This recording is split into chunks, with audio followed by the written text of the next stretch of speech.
Bonjour à toi qui regarde cette nouvelle vidéo. Mon nom c'est Douglas Fokam pour les nouveaux. Ici je parle de business, ici je parle d'entrepreneuriat. Je parle des réalités de l'entrepreneuriat sur le continent africain. On parle beaucoup d'entrepreneuriat sur le continent africain. Tout le monde veut rentrer, tout le monde veut investir. J'ai donc choisi cette niche-là sur Internet qui est de montrer la réalité de l'entrepreneuriat aux Africains de la diaspora et même sur place pour que quand ils vont se lancer, ils sachent exactement ce qui les attend. Ici on ne ment pas, ici on ne parle pas pour plaire. Ici, on dit la vérité concrète, n'est-ce pas? Ici, on donne les secrets de comment on a fait pour réussir, pour que les autres puissent derrière réussir eux aussi. Donc, si tu es nouveau sur cette chaîne, je t'invite à t'abonner, activer les cloches de notification pour ne pas manquer les contenus que je vais publier ici, qui vont t'aider toi-même à être beaucoup plus réaliste quand tu vas te lancer sur le business sur le continent africain. En parlant d'abonnement, j'ai bien peur que beaucoup vont peut-être avoir tendance, n'est-ce pas, avoir envie ou alors l'idée de se désabonner de cette chaîne YouTube dont ils sont abonnés depuis longtemps, dont ils aiment les contenus que je poste ici,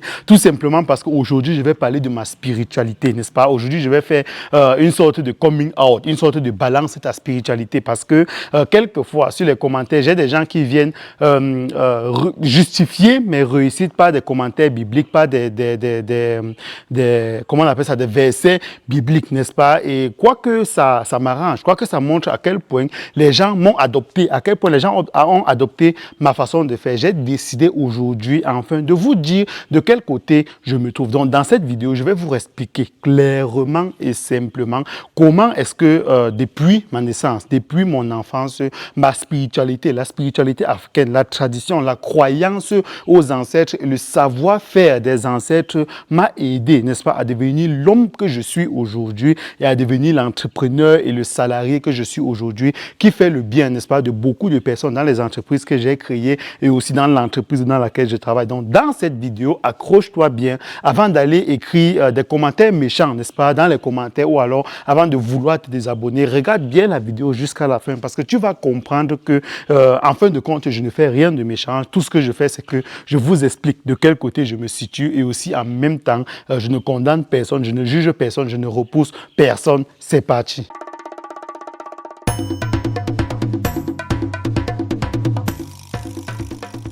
Aujourd'hui, on se retrouve dans la maison familiale. La maison familiale, c'est quoi? C'est la concession de mon papa. C'est une concession qui est beaucoup trop grande. Et pour pouvoir comprendre l'histoire de toute cette concession, il faut comprendre l'histoire de mon papa. Et pour comprendre l'histoire de mon papa, il faut comprendre l'histoire de mon grand-père. Et ça va faire le sujet d'une autre vidéo parce que ce sera beaucoup trop long. Tout ce que vous pouvez comprendre, tout ce que vous devez savoir, c'est que la notabilité, n'est-ce pas? C'est-à-dire la tradition a permis à mon grand-père d'être quelqu'un de très sage, de très futé, quelqu'un qui s'est démarqué, n'est-ce pas, par sa génération, quelqu'un qui était capable de prévoir beaucoup de choses, de voir beaucoup de choses que d'autres personnes n'étaient pas capables de voir. Ce qu'il a transmis à mon père, qui, de son côté, a fait son chemin seul dans la tradition, qui est devenu aussi au même rang que mon grand-père, un autre notable, et derrière, qui a essayé de son mieux, malgré la nouvelle génération, où nous sommes beaucoup tentés par les novellas, par la façon de faire occidentale, et où nous aimons la façon de faire occidentale. Donc, mon père a essayé quelque peu, n'est-ce pas, comme il pouvait, de nous transmettre un peu cette tradition-là, ce savoir-faire ancestral-là, pour que nous puissions derrière être habités par cette intelligence ancestrale, pour pouvoir derrière être autonome, pouvoir derrière faire le business comme personne d'autre ne le fait, voir ce que personne d'autre ne voit. Donc, ce que vous allez voir derrière moi ici, c'est la case traditionnelle, parce que comme j'ai dit, je ne vais pas vous montrer toute la maison, ça va faire vraiment le sujet d'une autre vidéo. C'est une très longue histoire. Donc, ce que vous allez tout simplement voir derrière moi, c'est la case traditionnelle. Nous sommes dans la maison où je suis né. Quand je suis né, cette maison n'était pas forcément comme ça, hein, mais nous sommes dans la concession où moi je suis né. Mon père, c'est un grand notable. Il fait partie des plus grands notables de Banjul. Banjul, c'est à l'ouest Cameroun. Banjul, c'est un peuple des Bamileke. C'est un peuple qui est, même pendant et après la guerre des Maquisards, c'est un peuple qui est resté attaché vraiment à sa culture. Donc, moi aussi, je suis quelqu'un qui suis resté attaché à ma culture depuis longtemps. Et ce que vous allez voir derrière moi, c'est la case traditionnelle. Nous allons aujourd'hui, dans cette vidéo, nous attarder juste sur cette case traditionnelle pour que vous compreniez aussi un peu mon background, pour que vous compreniez aussi un peu ma façon de réfléchir. Donc, quand je suis né dans cette concession, je suis allé à l'école. Et n'est-ce pas, lorsque je partais déjà même à l'école, parce que je n'ai pas fait la maternelle, grande section, le jardin et toutes ces histoires-là. Non, quand j'ai commencé, je suis allé directement à l'âge de 6 ans. Je suis allé directement à la CIL et après, j'ai continué mon cursus scolaire. Donc, quand je partais déjà à l'école, il était question pour moi, après l'école, d'aller au champ. Et après le champ, on devait venir dans cette case traditionnelle, c'est là, pour rendre hommage à notre grand-père. C'est quelque chose qui était tout à fait normal pour nous parce que, sur le coup, je n'ai pas connu mon grand-père et à une époque, même avant ma naissance, on a retiré le crâne de mon grand-père qu'on a installé dans cette case-là et on a enterré là dans cette case et de façon habituelle, de façon normale, on allait de temps en temps rendre hommage, on allait de temps en temps faire des incantations. Donc, ne comprenez pas cela comme de la sorcellerie ou quoi que ce soit, parce que, étant jeune, je partais aussi à l'église. L'église est juste à côté, on traverse juste la route quand on sort de la maison et on va à l'église. Donc, de l'autre côté, c'est pas comme si on faisait que de la sorcellerie, on ne partait pas à l'église. Ce n'est pas de ça qu'il est question. Ce dont il est question, c'est quoi? C'est que très tôt déjà, je parvenais déjà à faire la nuance. Je parvenais déjà pas à 100%, mais je parvenais quand même à trouver la différence entre l'Église et la spiritualité africaine. Donc, dans la spiritualité africaine, j'ai pu puiser beaucoup d'enseignements, j'ai pu puiser beaucoup de façons de faire qui m'ont permis déjà, même à l'école, n'est-ce pas? Parce que bien que je n'ai pas fait la maternelle, quand j'étais à l'école primaire avec les gens qui ont fait la maternelle, la grande section, etc., j'étais déjà capable d'avoir une façon de réfléchir qui était propre à moi. Donc, dans la case traditionnelle que vous pouvez voir là, tu peux un peu avancer avec moi pour qu'on voit ça un peu de plus près. Donc, dans la case traditionnelle, il était ici, dans cette case traditionnelle, c'est vraiment, comment est-ce que je vais vous expliquer la case traditionnelle? La case traditionnelle, c'est quoi? C'est que quand on fait une maison comme ça, donc on fait une concession, même pas une maison, une concession comme ça, on construit une case pour les ancêtres.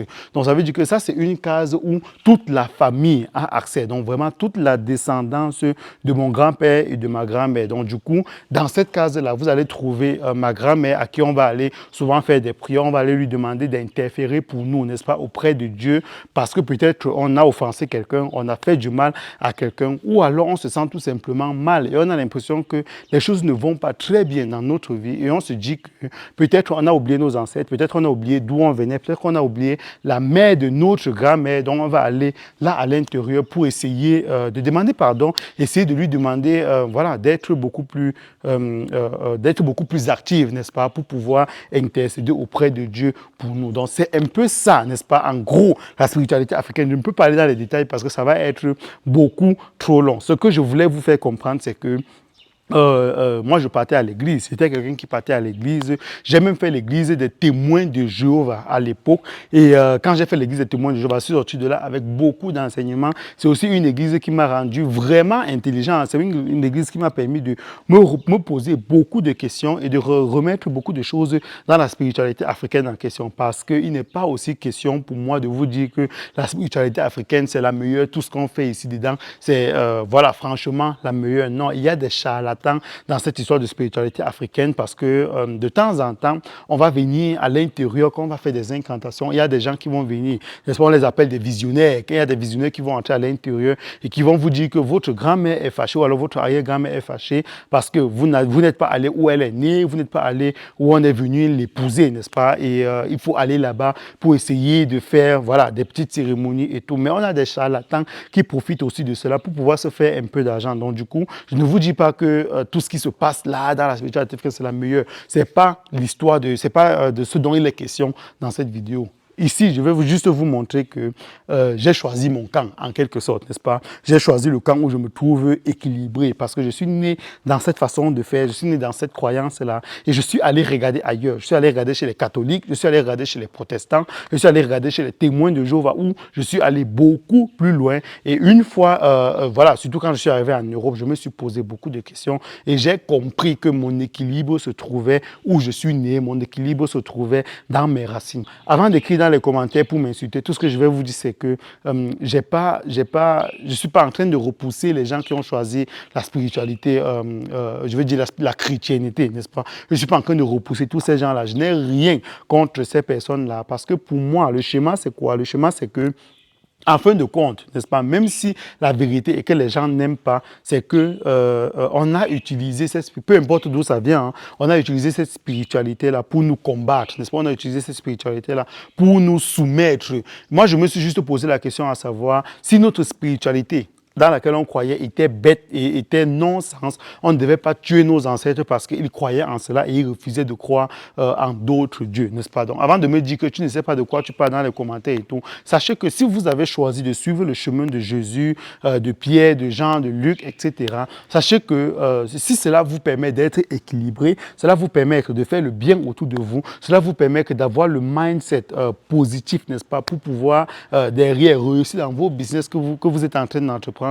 Je n'ai aucun problème à cela. Vous êtes tout à fait la bienvenue dans cette chaîne. Mais de mon côté, n'est-ce pas, la niaque que j'ai, ma capacité à faire tout ce que je veux, ma capacité à entreprendre tout ce que je veux, ça vient du fait que quand j'ai l'impression que mes ancêtres sont en accord avec moi, quand j'ai l'impression que je suis en harmonie avec mes ancêtres, c'est de là que me vient cette force-là. Donc, ce que j'attends de toi dans les commentaires, c'est de me dire un peu quelle est ta confession et de me dire ce en quoi cela t'aide, n'est-ce pas, dans ta spiritualité, c'est en quoi cela t'aide dans ton propre business. Donc aujourd'hui, j'ai fait mon coming out. Vous savez désormais que je suis entre guillemets, qui mythe, n'est-ce pas? Je suis quelqu'un qui croit énormément et qui croit dur comme fait à la spiritualité ancestrale. Quand je me lève presque chaque matin, je vais prier mes ancêtres, je vais demander à mes ancêtres de me protéger parce que je vis à des milliers, n'est-ce pas, à des dizaines de milliers de kilomètres de ma maison qui est l'endroit où je suis actuellement. Donc, quand je prie mes ancêtres, je leur demande que à tout moment, je pourrais tomber, à tout moment, quelqu'un pourrait me faire du mal parce que je ne suis pas chez moi et l'énergie que je dégage quand je suis chez moi, cette énergie-là, elle est à très, très basse fréquence quand je suis en Allemagne ou alors quand je suis en France, au Danemark, etc. Donc, moi, ma méditation, ça repose vraiment sur les ancêtres. En fin de compte, les gens vont me demander, est-ce que tu crois en Dieu, tu es païen et tout. Je ne suis pas païen, je crois en Dieu, mais je crois en ce Dieu-là qui est la nature, je crois en ce Dieu-là qui est les enfants, je crois en ce Dieu-là qui est, voilà, toute forme de vie, n'est-ce pas, qu'il faut respecter sur terre, raison pour laquelle voilà, même dans mon entourage, si vous demandez, les gens ont toujours tendance à croire que je suis quelqu'un de chrétien. On va toujours peut-être penser que je suis soit musulman, soit témoin de Jéhovah. Parce que même dans ma façon de faire au quotidien, n'est-ce pas, on peut croire que j'ai peur de Dieu et que je suis un pratiquant de la chrétienté, etc. Non, je respecte tout simplement la vie, n'est-ce pas? Je respecte tout simplement Dieu qui est la nature, Dieu qui est les enfants, etc. Dis-moi ce que tu penses de tout cela dans les commentaires. Il faut rester tout simplement courtois. Et si tu veux te désabonner parce que tu voulais suivre quelqu'un que tu pensais qu'il était chrétien, n'est-ce pas? Et que tout ce que je vais dire par la suite, même ce que j'ai dit avant, ce n'est plus important pour ton business. Sens-toi libre de le faire, mais tout simplement, restons simplement courtois parce que ce soit le Dieu de la chrétienté ou alors le Dieu de la spiritualité ancestrale, aucun de ces dieux-là, nous sommes tous d'accord, n'aimerait qu'on soit vulgaire dans les commentaires ou alors qu'on se mette à insulter les gens. Dis-moi ce que tu penses de tout cela dans les commentaires. Si tu le peux, confie-toi dans les commentaires pour qu'on puisse derrière créer une discussion. Pourquoi pas? Je pourrais peut-être beaucoup plus m'expliquer dans les prochaines vidéos. À la prochaine dans une nouvelle vidéo sur Réalité Afro Business. Ciao!